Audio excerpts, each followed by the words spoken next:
ರಾಕೇಶ್ ರಾಮೇಗೌಡ 8 ವರ್ಷಗಳ ಹಿಂದೆ ಸಿನಿಮಾ ರಂಗದಲ್ಲಿ ಅಭಿನಯದ ಮೂಲಕ ಸಾಧನೆ ಮಾಡಬೇಕು ಅಂತ ಸಿನಿಮಾ ರಂಗಕ್ಕೆ ಕಾಲಿಟ್ಟಾಗ ಸಿನಿಮಾ ರಂಗದ ದಾರಿಯೇ ಗೊತ್ತಿರಲಿಲ್ಲ. ಅವಕಾಶಗಳಿಗೋಸ್ಕರ ದಾರಿ ಹುಡುಕಲು ಶುರು ಮಾಡಿ 1 ವರ್ಷಗಳ ಅಂತರಕ್ಕೆ ಬಂದು ನಿಲ್ಲುತ್ತೆ. ಆದರೂ ಕೂಡ ಒಂದು ಅವಕಾಶವೂ ಸಿಗದೆ, ದಾರಿಯೂ ತಿಳಿಯದೆ ಮನೆಯವರ ಹಾಗೂ ಮಾನಸಿಕ ಹಿಂಸೆಗೆ ಒಳಗಾಗ್ತೀನಿ.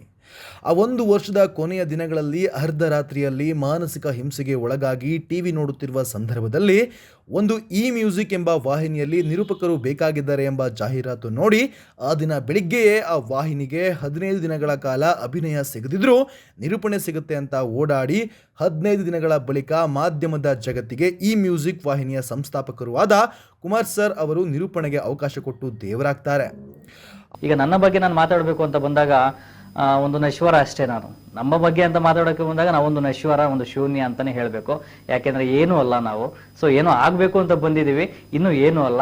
ಏನೋ ಆದಾಗ ಏನು ಇಲ್ಲ ಅನ್ಸುತ್ತೆ ಬದುಕು. ಸೊ ಏನೋ ಆಗ್ಬೇಕು ಅಂತ ಬಂದಾಗ, ಏನೋ ಆಗ್ಬೇಕು ಅಂತ ಬಂದಾಗ ಏನೋ ಹಾಕ್ತಿವಿ, ಏನೋ ಆದಾಗ ಅಯ್ಯೋ ಏನು ಇಲ್ವಾ, ಇಷ್ಟೇನ ಬದುಕು ಅಂತ ಅನ್ಸ್ಬಿಡುತ್ತೆ. ಹಾಗಾಗಿ ನಾವು ಯಾವತ್ತಿಗೂ ನಶ್ವರವಾಗಿ ಇರಬೇಕು ಅನ್ನೋದು ನನ್ನ ಒಂದು ಆಶಯ, ನನ್ನ ಒಂದು ಬದುಕು ಅಷ್ಟೇ. ಹಾಗಾಗಿ ಇವತ್ತೊಂದಷ್ಟು ವಿಚಾರಗಳನ್ನ ಹೇಳ್ಬೇಕು ಅಂತ ಬೆಳಗ್ಗೆಯಿಂದನೇ ರೆಡಿ ಆಗಿದ್ದೆ. ಯಾಕೆ ಅಂತ ಹೇಳಿದ್ರೆ ಬೆಳಿಗ್ಗೆ ಒಂದು ವಿಚಾರವಾಗಿ ನಾನು ಜ್ಞಾನವೃಕ್ಷ ಮಾಂಟೆಸರಿಗೆ ಭೇಟಿ ಕೊಟ್ಟಿದ್ದೆ. ಅಲ್ಲಿ ಹೋದಾಗ ಪುಟ್ಟು ಮಕ್ಕಳಿದ್ರು. ಆ ಪುಟ್ಟು ಮಕ್ಕಳಿಗೆ ನಾನು ಪ್ರೀತಿಯಿಂದ ಜೋಶಾಗಿ ಹಾಯ್ ಅಂತ ಅಂದೆ. ಅವರು ಹಾಯ್ ರಿಟರ್ನ್ ಮಾಡ್ಲಿಲ್ಲ. 2 ಕೈನ ಜೋಡಿಸಿ ನಮಸ್ಕರಿಸ್ಬಿಟ್ಟು ನಮಸ್ತೆ ಅಂಕಲ್, ಗುಡ್ ಮಾರ್ನಿಂಗ್ ಅಂಕಲ್ ಅಂತ ಅಂದ್ರು. ನನ್ಗೆ ಎಷ್ಟು ಸಂತೋಷ ಆಯ್ತು ಅಂದ್ರೆ, ಬೆಳೆಯುವ ಸಿರಿ ಮೊಳಕೆಯಲ್ಲಿ ಅನ್ನೋ ತರ ಅವ್ರಿಗೆ ಬೆಳೆಯುವ ವಯಸ್ಸಲ್ಲಿ ಸಂಸ್ಕಾರವನ್ನ ಪರಿಚಯ ಮಾಡಿಸ್ತಾ ಇದಾರಲ್ಲ, ತುಂಬಾ ಖುಷಿ ಆಯ್ತು. ಸಂಸ್ಕಾರ ಅಲ್ಲಿದೆ.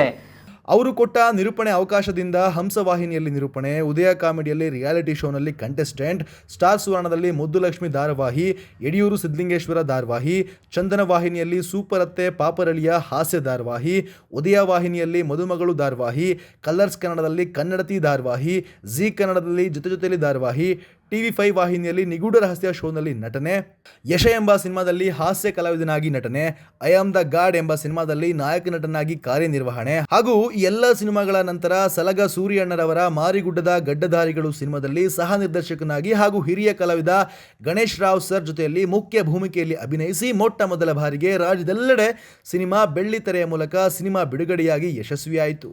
ಈ ಸಿನಿಮಾದ ಯಶಸ್ಸಿನ ನಂತರ ದೊಡ್ಡಬಳ್ಳಾಪುರದಲ್ಲಿ ಫಿಲ್ಮ್ ಸಿಟಿ ಅಭಿನಯ ತರಬೇತಿಯನ್ನು ಪ್ರಾರಂಭ ಮಾಡಿದೆ. ಈ ಯಶಸ್ಸಿನ ಪ್ರಾರಂಭಕ್ಕೆ ಇನ್ನಷ್ಟು ಧಾರಾವಾಹಿ, ಸಿನಿಮಾಗಳು, ಆಲ್ಬಮ್ ಸಾಂಗ್ಸ್ ಮತ್ತು MM ನ್ಯೂಸ್ ವಾಹಿನಿಯಲ್ಲಿ ನಿರೂಪಣೆಯ ಅವಕಾಶಗಳು ಹೆಚ್ಚಿದ್ವು. ಇದರ ಜೊತೆಗೆ ದೊಡ್ಡಬಳ್ಳಾಪುರದಲ್ಲಿ ಖುಷಿ events and entertainment, film city ಅಭಿನಯದ ಮೂಲಕ ತರಬೇತಿ, ಹಾಗೆ ನಿಮ್ಮೆಲ್ಲರ ಪ್ರೋತ್ಸಾಹ ಆಶೀರ್ವಾದದಿಂದ ಮುನ್ನಡೀತಾ ಇದೆ.